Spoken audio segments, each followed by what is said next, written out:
Herkese merhaba. Biliyorsunuz kanalımızda satılık müstakil evler ve köy evleri ilanlarını inceliyoruz. Ve bu incelediğimiz evler genellikle tadilat ihtiyacı olan evler oluyor. Bu yüzden tadilat ve tadilat maliyetleriyle ilgili içeriklerimiz de olacak demiştim daha önce. İlk videomuzda komple çatı değişimi olacak. Çatı değişimi derken bu videoda çatı nasıl sökülüyor, nasıl tadilat yapılıyor videosu değil bu. Elbette tadilat yapılırken olan çekimler olacak ama öğretici bir video değil. Onu söylemek istiyorum. İşte ne kadara mal oluyor, kaç para masraf yapıldı, işte toplamda kaç lira maliyet oluştu gibi bilgiler olacak. Tamir ve tadilatla ilgili nasıl yapılır videoları da olacak ama bu video o videolardan değil. Tamamıyla işte kaça mal oluyor onun videosu, maliyet videosu diyelim.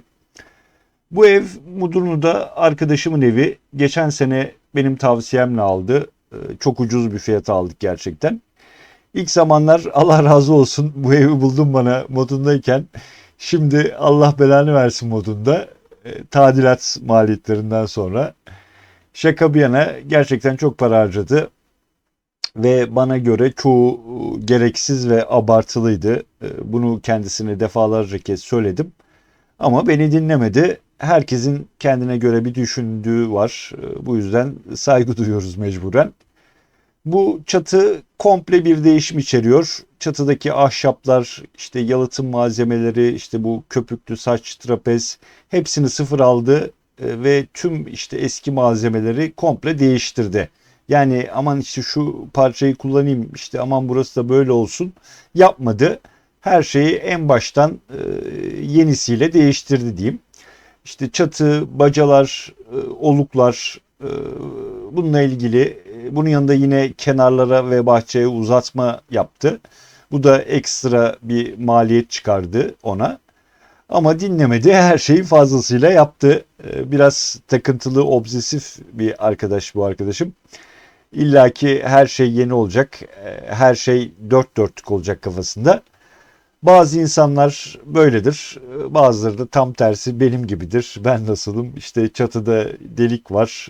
Bir şey olmaz. İşte şu bin poşetini geçiriverelim oraya. İşte kapı kırıldı. Bir şey olmaz. Şu örtüyü örtü verelim oraya. İşte vidalar yerinden çıktı. Bir şey olmaz. Şu raptiyeyle tutturuverelim gibi uyduruk yöntemlerin adamıyım ben de. Neyse herkesin kendine göre bir bildiği vardır diyelim ve işte çatı değişim maliyeti videomuza geçelim. İlk olarak usta ne yapacağım demiş. Ona bir bakalım. Ona yazdığı şeyler vardı. Evet. Ustanın vaat ettiği şeyler bunlar. Çatı komple sökülecek. Tüm ahşaplar, kalaslar, tahtalar ve eski trapez saçlar sökülecek. Belirtilen yükseklikte komple yeniden yapılacak demiş. Oluklar yapılacak demiş. Bacalar uzatılacak, yeniden örülecek, sıvası yapılıp rüzgar gülü takılacak demiş. Alın tahtaları çakılacak ve saçaklar uzatılacak. Yağmur için iniş boruları oluktan aşağı indirilecek. Baca dip saçları yapılacak. Dış kısımda gözüken ahşaplar boyanacak. Tüm ahşap ve kalaslar yeniden yapılacak. Trapez saç paneliyle döşenecek. Çatıya çıkmak için merdiven yapılacak.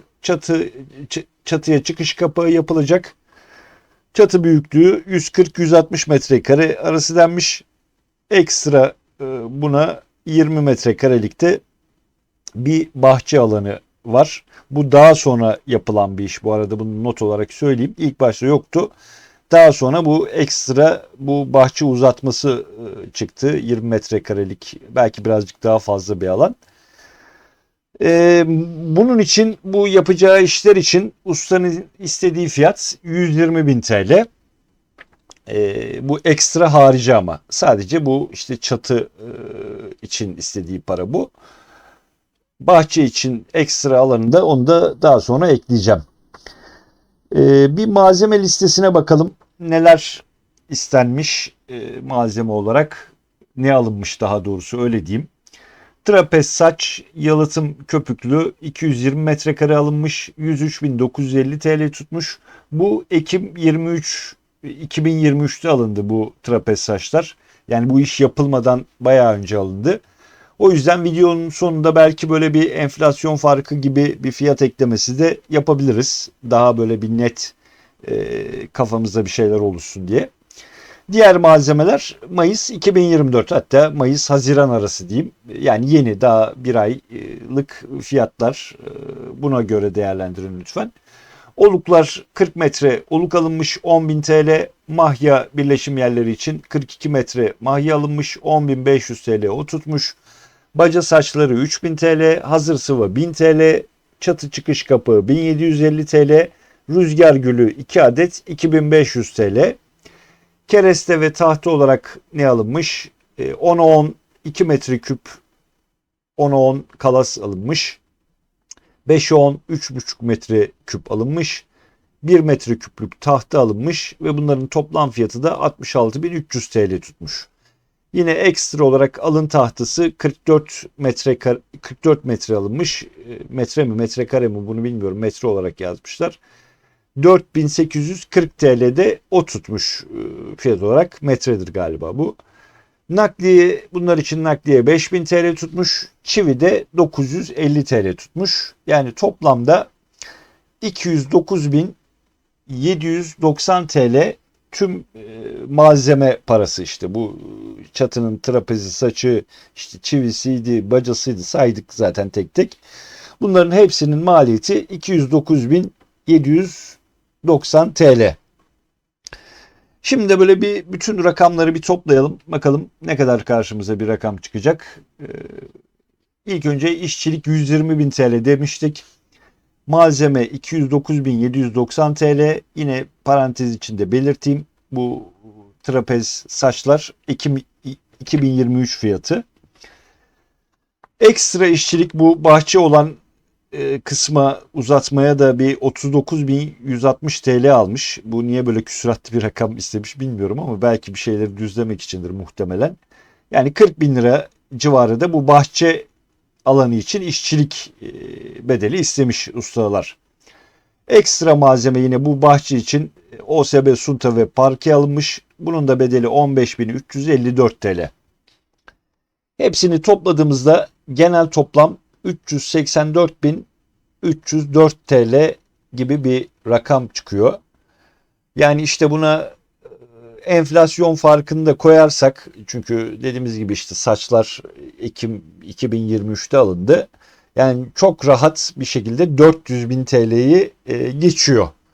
Yani güncel fiyatıyla komple yaklaşık işte 180-200 metrekarelik bir çatıyı komple değiştireyim diyorsanız, A'dan Z'ye her şeyi de dört dörtlük yapayım diyorsanız bir 400.000 lira cebinizden en az çıkacak rakam diyeyim. Yani buranın koşullarında bu arada bu şeyler değişebilir. Bu söylediğim gibi Bolu Mudurnu'da böyledir. İşte belki Bodrum merkezde bunu yaptırsanız çok daha pahalı olabilir. Ne bileyim Nevşehir'de yaptırsanız çok daha ucuzu olabilir. Veya ne bileyim İstanbul'da rekabet çok. Böyle çok rekabet olduğu için iyi fiyatlar alabilirsiniz. Belki daha iyi fiyata çıkarabilir. Ama bu size böyle bir nedir? Ekstra bir alternatif fiyat değerlendirmesi için kenarda dursun. Ve bu çok abartılı bir yapım bana göre. Bundan çok daha ucuza mal olabilir durumdaydı bu çatı. Ama söylediğim gibi bu arkadaş böyle biraz takıntılı bir arkadaş. İşte her şey en yenisinden, her şey en iyisinden olsun, en güzelinden olsun tarzında. Bu yüzden hani böyle baktığımız 300 binlik 400 binlik evler oluyor. Ya işte evi aldım 300 bin liraya, sadece çatıyı mı 400 bin lira vereceğim diye düşünmeyin. Çok daha bunun basit yöntemleri var. Bunları da söylediğim gibi başka videolarda ele alacağız.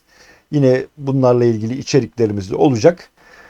Diyelim bu normal içeriklerimize göre ilk videomuzdu. Bu tadilat ve maliyetle ilgili. Bir kusurumuz olduysa affola. Buna benzer videolarımızın devamı gelecek. Takip etmek isterseniz abone olun lütfen ve beğeni ve yorumlarınızı da bizden esirgemeyin. Bir sonraki videoda görüşmek üzere. Hoşça kalın.